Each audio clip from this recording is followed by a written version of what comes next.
So, Swami Brahmananda ji, a direct disciple of Sri Ramakrishna. As you know, the most well-known among the disciples of Sri Ramakrishna was Swami Vivekananda. But that was because Sri Ramakrishna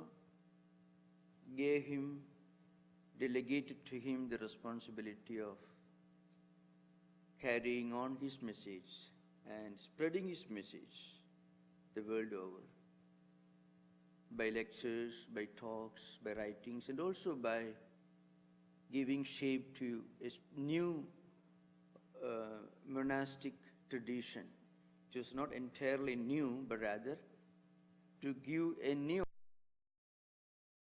ancient monastic tradition of India. So, formed this Ramakrishna Mission Association, which was registered in the year 1897. Swami Vivekananda himself was the general president, and Swami Brahmananda, perhaps the most prominent among Sri Ramakrishna's disciples after Swami.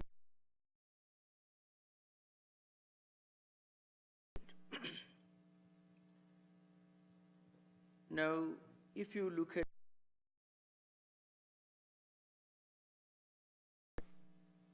the various disciples of Sri Ramakrishna, there is a wide variety.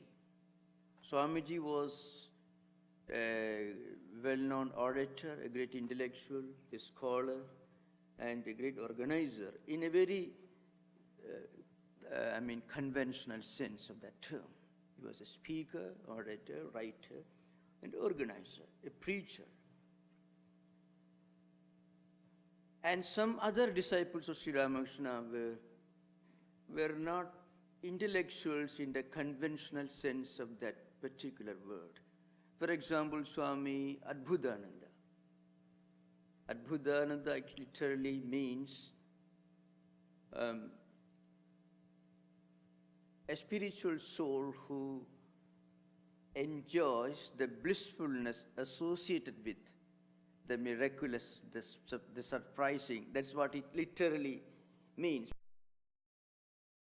Ananda himself was a miracle because he was not an educated person in the ordinary sense.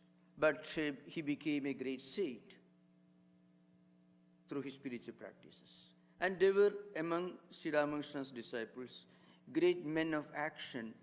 There were those who were traditional devotees who were not interested much in preaching or writing or spreading ideas, but who were interested in spiritual sadhanas, who focused more on the contemplative, individual spiritual sadhana.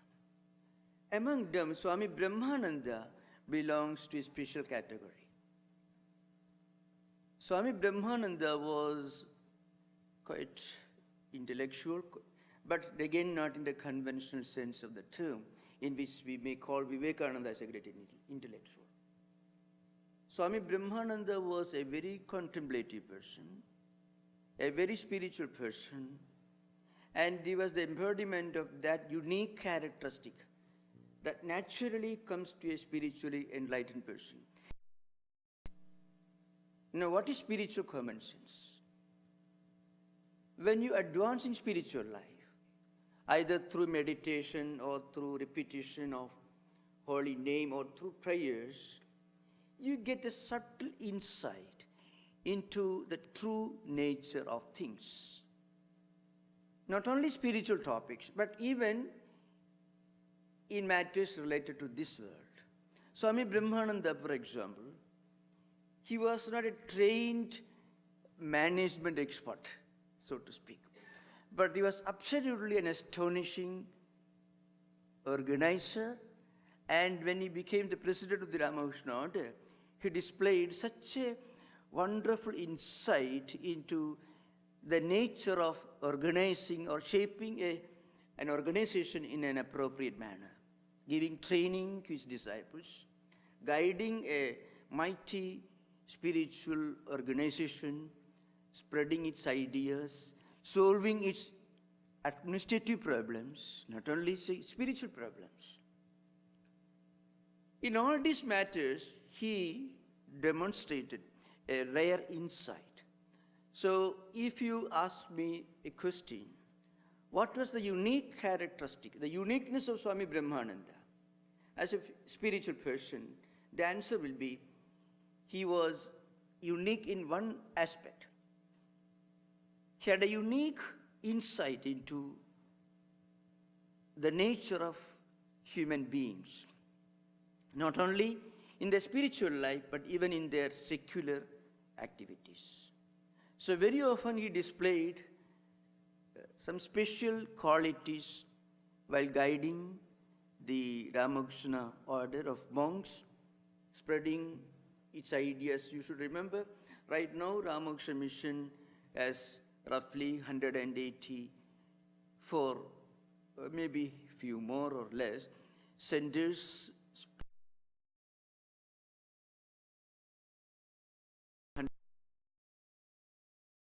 The rest spread all over the world, including countries like Russia, Bangladesh, Japan, and many of the European countries, and Latin American countries like Brazil, Argentina. And also innumerable Vedantic groups and associations functioning in countries like Thailand, Cambodia, Italy, and other countries where we don't have a regular monastery. So it has become a worldwide spiritual organization right now. Now, for this development, we are indebted to this great Swami who took over the leadership of the monastic order and also the Ramakrishna Mission organization after the passing away of Swami Vivekananda. So as I mentioned, a rare spiritual common sense, which naturally comes to you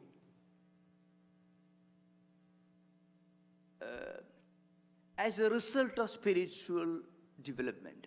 A rare sense of pragmatism, a rare common sense. Pragmatism, not as it is understood in the ordinary parlance of management sciences, where it is more linked to a kind of utilitarian approach towards various problems. But from a spiritual angle, spiritual pragmatism belongs to a different category. It is a natural, instinctive ability to understand the true nature of problems and to solve their problem without hurting anybody.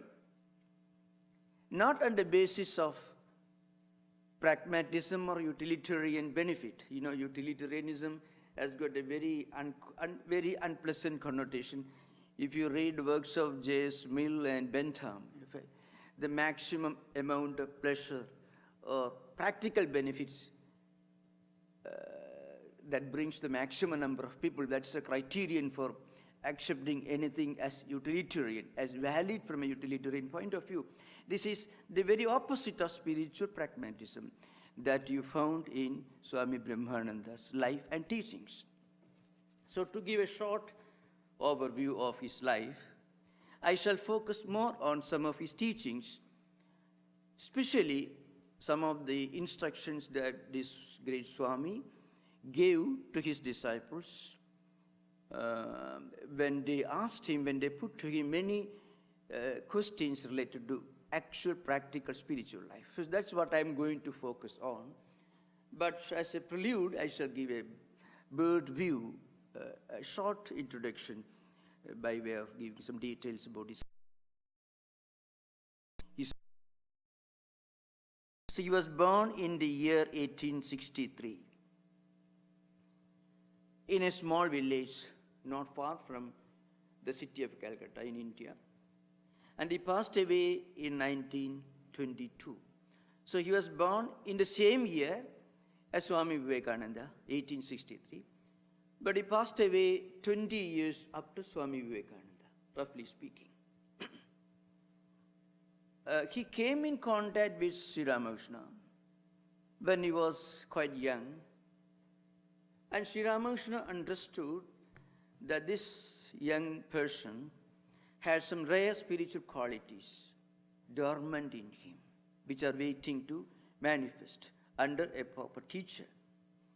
So he was indifferent to his secular studies and worldly things, and he was a naturally contemplative, mild-natured, introspective type of person. After Sri Ramakrishna's passing away in 1886, he traveled, he embraced monastic life with the name Swami Brahmananda, and he spent several years as a wandering monk, visiting places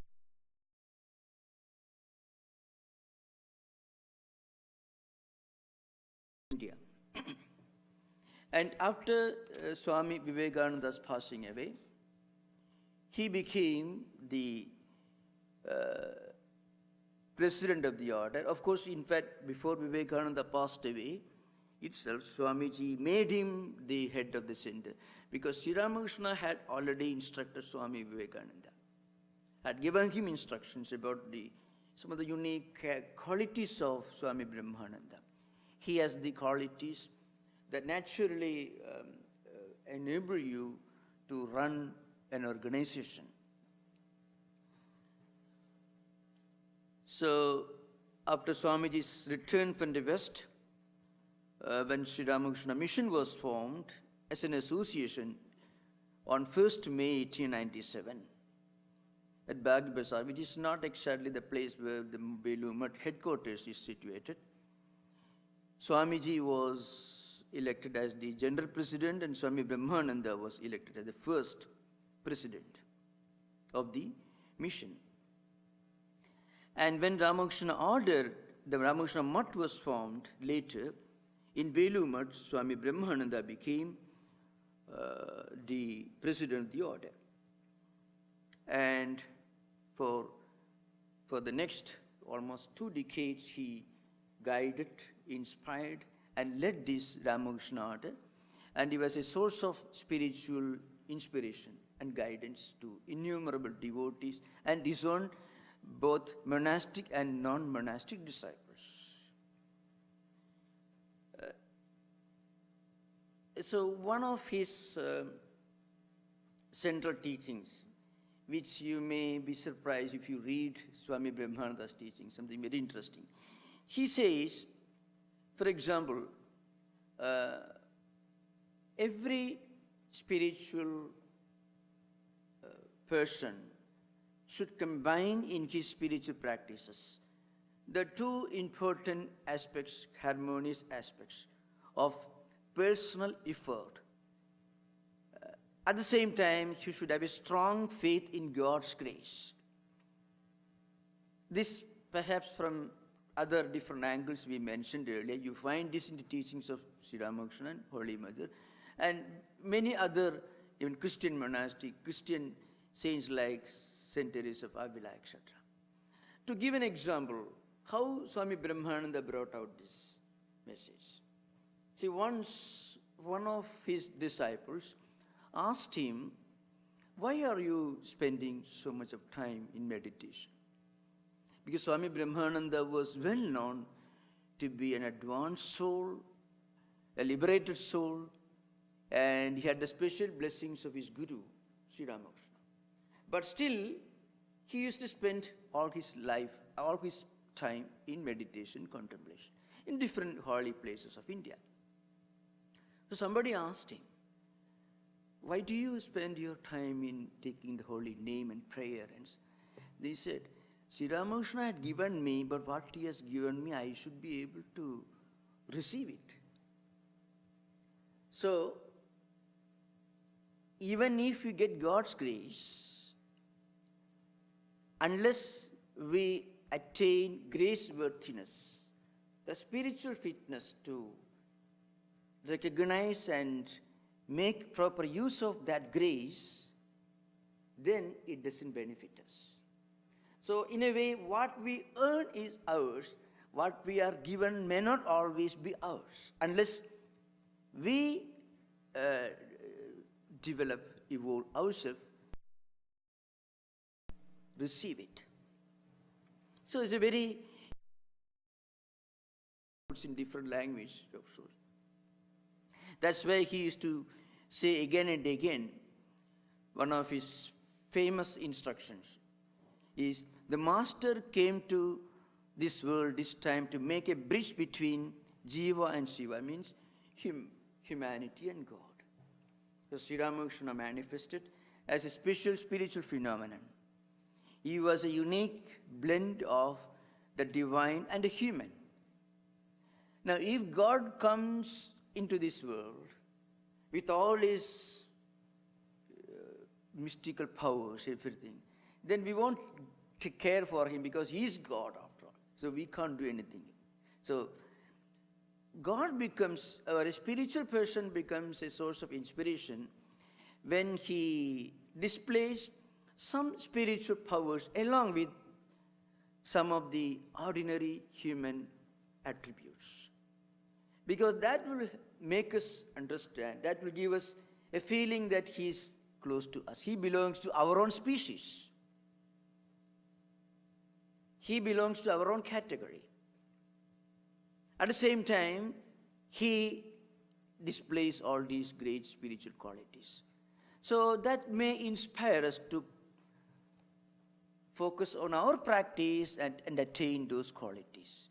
That's why he used to repeat again and again this instruction. Do not waste this opportunity. Be up and doing. So Swami Brahmananda ji used to remind his disciples and devotees. Sri Ramakrishna came as a spiritual phenomenon, and in his teachings you find this rare blend of the human and the divine.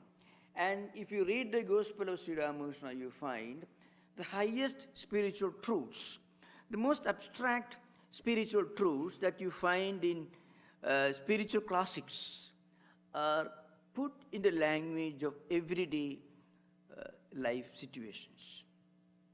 Taking examples from, not from the life of saints only, but also from the life of ordinary people, housewives, businessmen, and those who are trying to practice spiritual life. That's why Swami Brahmananda ji used to say, moving towards or evolving or progressing towards our goal should be the focus, and not moving away from something else. Not negative movement from something that we want to get rid of, but rather positive progression, evolution towards our spiritual goal. That's why in one context, he gave an instruction to some disciples who may have questioned him about some yoga practices. To give an example. So once he told the disciples that pranayama, breathing exercises, and other yogic practices, they may not be suitable for our times, this age. Now, this is, I can explain this to you. If you practice some yoga postures for physical health, fine. It is fine. But breathing exercises, subtle breathing exercises, pranayama exercises, along with all kinds of worldly activities, and without following any spiritual disciplines, which are clearly laid down on the classics dealing with the science of pranayama and yoga. Swami Brahmananda ji used to say to be dangerous. So he said it requires a very settled, calm and peaceful atmosphere, and a person should follow certain disciplines in his activities, food habits, and so on. Without that, if a person focuses on such breathing exercises, etc., it could be dangerous. Now, this is clearly mentioned in Hatha Yoga Pratipika and many of the famous books of Ghiranda Samhita and And Swami Brahmananda, who was not a practitioner of this Hatha Yoga in the formal sense of the term, could understand this fact through his spiritual insight. Of course, if you read, I have explained this during my Yoga Sutra lectures, people who practice this kind of disciplines, without following the disciplines in terms of food habits or activities, or without any direct instruction from a teacher, will land in trouble, because these exercises will generate energy and heat within the body system, the nervous system, which could really make you restless, can even cause serious schizophrenic problems, and also even delusions and all this. Of course, I'm not going to those details. Even Swami Sivananda, the founder of Divine Life Society, who popularized yoga in later decades, have clarified this further. So I'm not going to those details. Now, I'm going to deal with some of Swami Brahmananda's famous teachings, for which he is well known. Some of his teachings actually give an insight into the true nature of spiritual life, what we call spiritual common sense. So I may try to read from this book, The Eternal Companion, Spiritual Teachings of Swami Brahmananda. It's a well-known book, and is supposed to be a great and helpful guide for every spiritual seeker. Once he told a devotee, once a devotee gets initiation, he in new life. So one of Swami Brahmananda's disciples himself wrote, once a devotee gets initiation from Maharaj, it was certain that he will become spiritually uplifted one day. It's an interesting sentence from this book, Swami Brahmananda's life. Once a devotee gets instruction from eminent people, then it will never go waste. Now, how do you explain this phenomenon? In the sower of the seed parable, December, there's famous parable from St. Matthew. Right? The sower goes about sowing the seed, and the focus is on the condition of the ground, the soil on which the seed falls.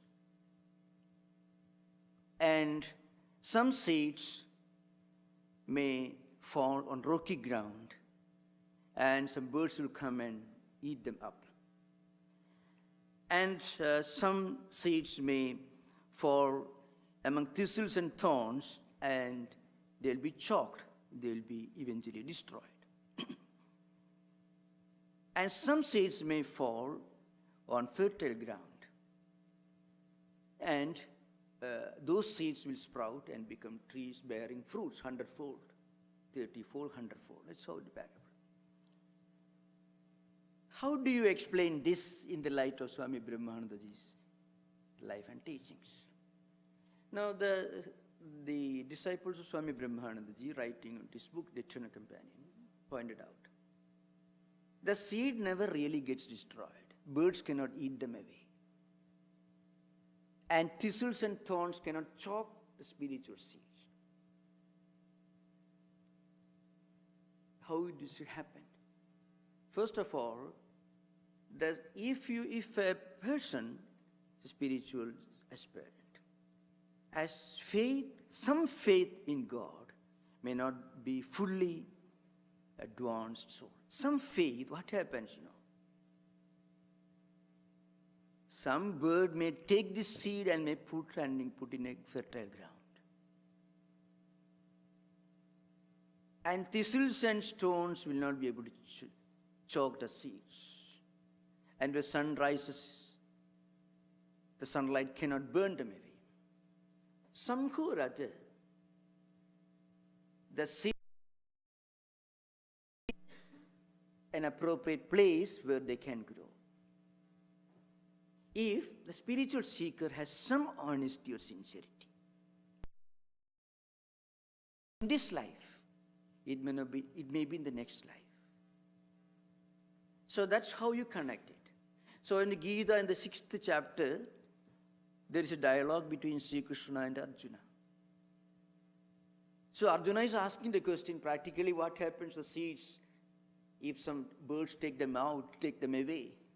This is blazing sun, will they be burned or will the seeds be destroyed? Lord Krishna says, so ayati saddhayo pedo yoga chalida manasaha aprapi yoga samsiddhim kam gatim Krishna gacchati. So Arjuna is putting a question to Krishna. Suppose you practice meditation, prayer, attending yoga, this is Vedanta lectures, and trying to link your mind to some spiritual ideas and trying to make some effort to attain spiritual progress. But then you do not make enough progress and this life comes to an end. Waste. Now, Vedanta and Yoga say, life is not one chance. Death is not a full stop. It is only a semicolon or a comma. If we make some sincere effort in this life, then that will be the beginning of the making our mental system, the soil, fertile. If not in this life, next life. That's why sometimes we feel indescribable attraction to spiritual ideas. Suddenly, it awakens. Sri Ramakrishna says, it's like you try to dig a well and go on digging and you are disappointed. You may dig hundreds of feet, no water, but suddenly you hit a rock and there is a spring coming up.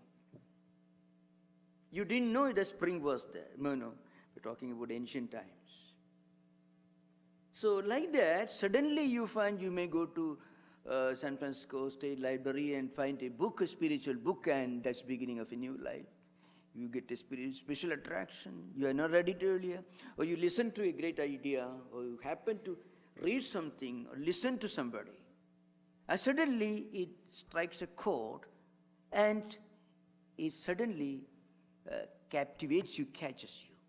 It's like the spring suddenly opening up from underneath the rocky surface. That's why Swami Brahmananda used to say, even if a spiritual seeker, if though he is not a highly advanced person, has not attained spiritual fitness or graceworthiness, still, if he has sincerity, if he links himself to spiritual life, he will not be lost. Continuing this dialogue, in the 6th chapter, Lord Krishna says, Tatratam buddhi samyogam labhade paurodekikam yatateja tadho bhuya samsiddho kurunantana. It's a famous statement. Suppose a spiritual seeker has made some effort, may have taken instruction from a teacher, but then you forgot the mantra. It happens to many people. Or maybe you have prayed for a long time and then suddenly mind reaches a dead wall, a dead end, the endless dark night of the soul, to use an allegoric language. And then what happens? Suddenly you feel depressed. But then if there is sincerity somewhere underneath, that sincerity will sustain you, because this spiritual sincerity or earnestness is a spiritual capital. It's like a checkbook you have got which shows that you have money in the bank. You may not be able to draw it in this life. So even if a person, even if he dies, next life, suddenly you come across an idea and you feel at home with that idea. And you continue your journey. So this mental system retains this samskaras, vrittis and vasanas and impressions and memories. And when we are reborn, you are born again with this spiritual treasure, spiritual capital, which is yours. That's why Swami Brahmananda ji said, even if a little bit of sincerity and honesty will itself create a spiritual capital which will guarantee spiritual enlightenment in our life. So I'm going to read a few very important statements from Swami Brahmananda's teachings from this book, The Eternal Companion. Now, there is a very important reason why these books are accepted as spiritual guides, because philosophy and theology and doctrines cannot really guide us unless our mind has already taken a turn to spiritual sadhana, spiritual practices.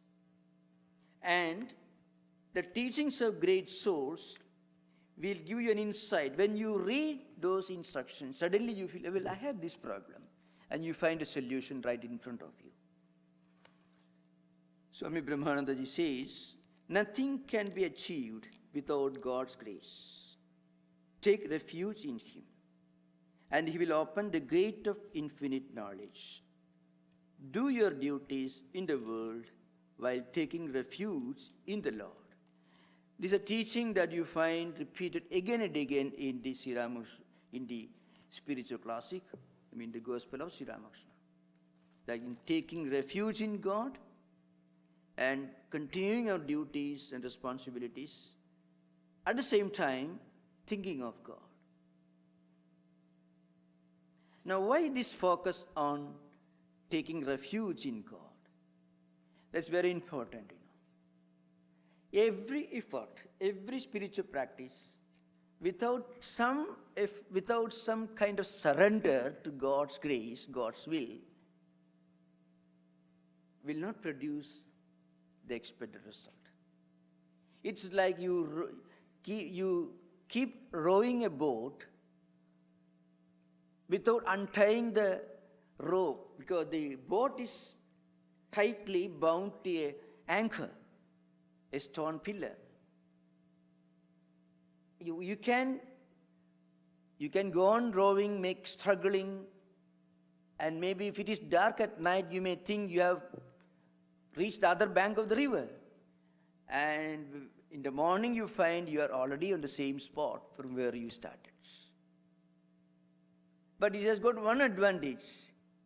You realize the total uselessness of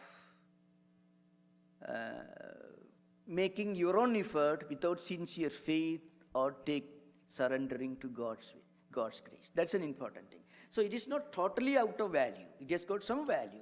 Every failure is a great teacher.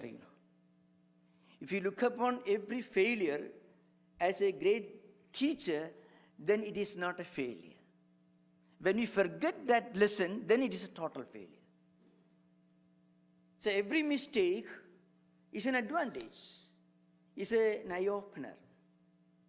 So that's why Swami Brahmananda ji repeat many times, nothing can be achieved without God's grace. Take refuge in Him. Taking refuge means what we call, in the Sanskrit tradition, the Vaishnava tradition, there are 6 characteristics. Ramanuja defined the spiritual method of total surrender. Anugulyasya sankalpaka pradigulyasya varjanam rakshasya didi viswasaka goptrutva varanam tatha atma nikshepa karpanne shadvidha sharanagati. These are 6 factors which are important in the spiritual practice of self-surrender. One is, the mind should develop a tendency to think always positively, in positive terms about spiritual life. And second, avoiding all negative thought currents. There is sometimes a tendency among many spiritual seekers. In ordinary, mundane, empirical things, they don't need a proof. But when it comes to spiritual things, they are looking for proof. So when we are actually not willing to accept a great idea, then we look for proof. We do many things. If you go to Trader Joe's, soya milk, a new brand, you drink it thinking fully well, it's wonderful. You don't go to a laboratory and test it. So in ordinary life, frequently, we take things for granted. We don't look for a logical proof, a substantial proof, a rational demonstration of its worth. But in some cases, our obsession for logical explanation may be a veil for our unwillingness to accept it, or our unwillingness, our lack of readiness to accept spiritual ideas. So that's why for every spiritual seeker, some amount of willingness to accept a great truth is necessary. I will accept God only if God manifests in front of me. Say, look here, I am here. Then only I will accept Him. The ontological reality of God needs a scientific, rational proof and substantiation. So we don't go for that kind of proof for ordinary things in life. So that's why Brahmananda says, take refuge in Him. That's the first element is positive thinking. Second is rejecting all negative ideas. Then rakshasiddhi vishwasaka means the third factor is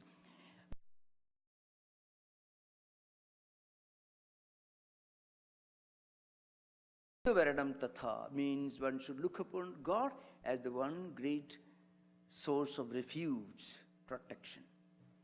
Atma nikshepa karpanne shadvitha sharanagati. And then a sense of self-surrender and an abhorrence for worldly things, which alone can make us fit for higher spiritual pursuit. Now, how to develop these qualities?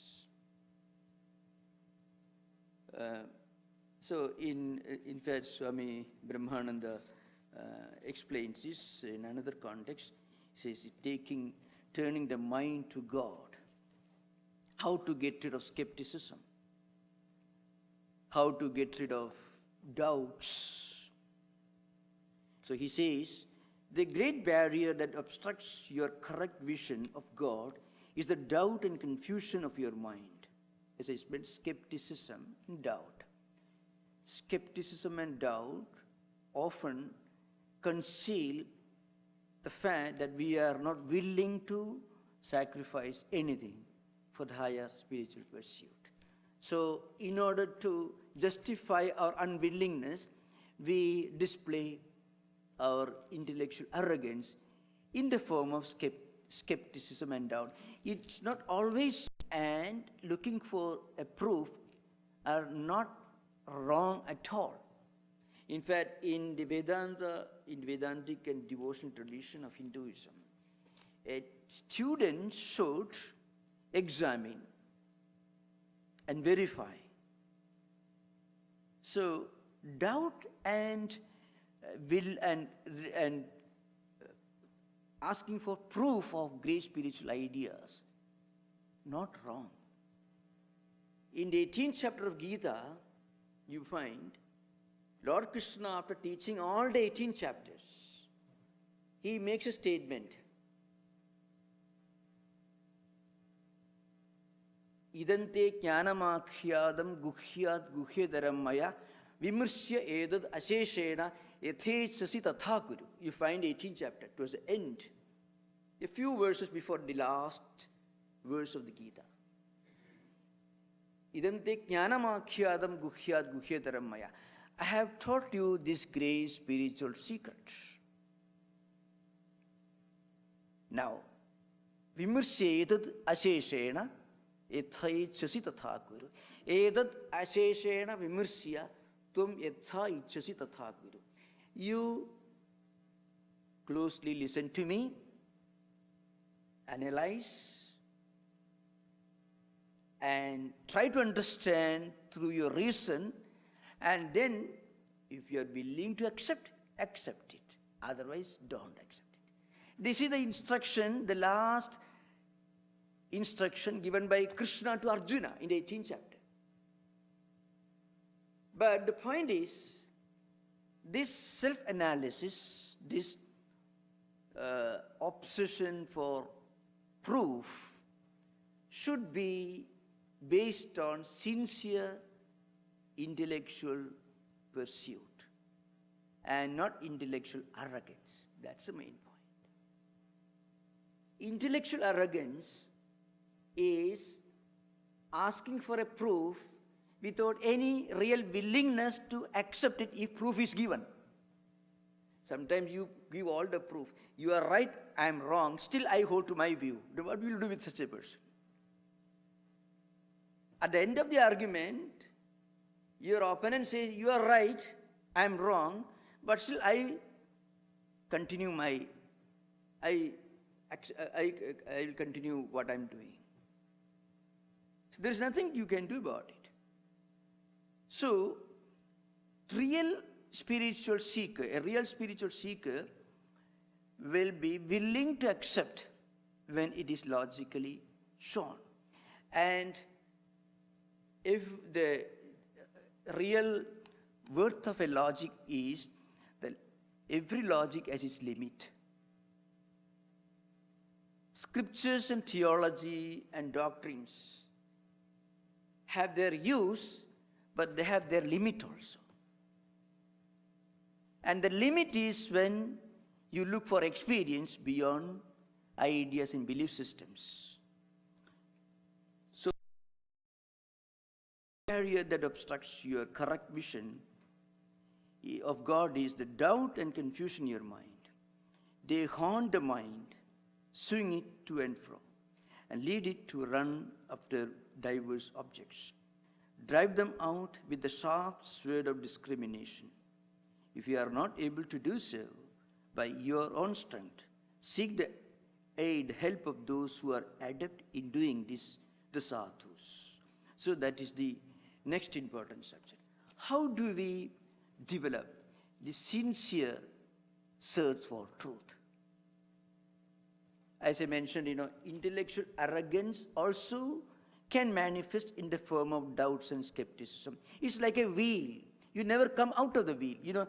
A circle never ends. A wheel is round in shape. There is no way to come out of it. But real doubt, real sincere doubt is like a straight line. It begins somewhere, it ends somewhere. It will take you beyond itself.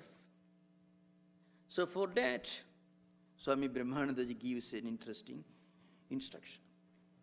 The Swami says, read or hear however much you may, nothing will leave a more profound impression on your mind and benefit you so largely and practically as the company of holy men and women. So association with other spiritual seekers will give us the conviction, well, after all, spirituality and God are not just mere concepts. They are real. They are real. That feeling comes only when you associate with people who have similar conviction on the ontological reality of God. That's why otherwise spirituality becomes just a doctrine or an idea or a concept. But those who look upon God as a matter of real experience, if you associate with them, that association will help us also to have the same sincere faith. That's why you learn just from watching their daily life. As an illustration, I would like to relate an incident from the life of a devotee. It's an example.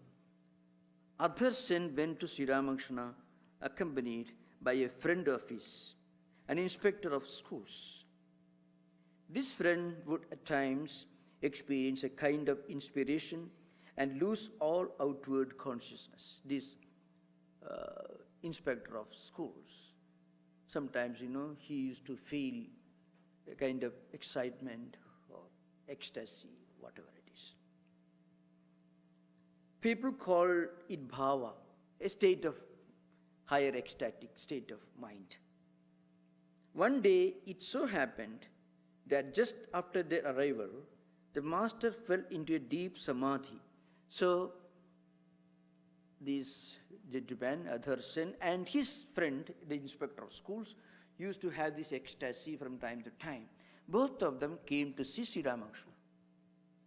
The Sri Ramakrishna I used to go into samadhi from time to time. The master fell into a deep samadhi. From his face beamed an effulgence, a divine effulgence, indicating the unbounded joy that the master felt. At the sight of this, Adhar Sen said to his companion, friend, "Look here, my friend, I see your bhava is not real bhava. Whenever you enter it, that state of ecstatic ecstasy, you seem to feel a great torment within. From divine communion, no torment or torture can result. By what I see now in the Master, this flood of divine joy, my eyes are opened." So, this gentleman used to read some books, and sometimes, when you read books, we feel a kind of excitement, and then we may mislead ourselves into thinking that idea has become a matter of experience. It is a kind of mental deception, which is frequently mentioned in the yoga psychology and also in Vedantic books. Sometimes when we read a book, listen to an idea, and we feel immersed in that, and a kind of excitement. And we interpret that experience as the highest spiritual experience. This is a mind playing a trick. In Christian theology, this may be interpreted as the devil's playing a trick. That's the only difference. Because Vedanta does not accept the theory of evil. In its place, Vedanta accepts the theory of ignorance. Error, the theory of error. When that's called the theory of error in Vedanta, and in Christian theology, the theory of evil. So, this gentleman, this inspector of schools, used to have this kind of ecstasy. But then, at that time, he felt a terrible inner torment, torture. But when Sri Ramakrishna had the ecstasy, there was a divine joy, a blissfulness all about him. So, this devotee, Adhar Sen, told him, "Now yours is not real stuff," put in American language. Because that gentleman used to have ecstasy and will be in a condition of torture, torment. This is nothing spiritual about it. Mental excitement. So whenever you enter it, you seem to feel a great torment within. But when I saw the Master, this flood of divine joy, my eyes are opened. Another man once visited Trilinga Swami. There's a great saint living in Benares, near Benares. The great saint of Benares, who usually kept silent. On his return, he thought within himself, "I went but did not speak." One devotee, one gentleman went to a saint. The saint name was Trilinga Swami in Benares. When the gentleman reached his hermitage, the saint kept quiet. So he was disappointed. "I went but he did not speak. Then what is the good of going to him anymore? Nevertheless, he paid him a second visit. This time, no sooner had he taken his seat by the side of the Swami than the latter suddenly began to weep bitterly, and then he began to laugh. He was beside himself with madness of devotion. At this, the man said to himself, "What I have learned today is a thousand books cannot teach me. When I shall so yearn for God, I shall see him.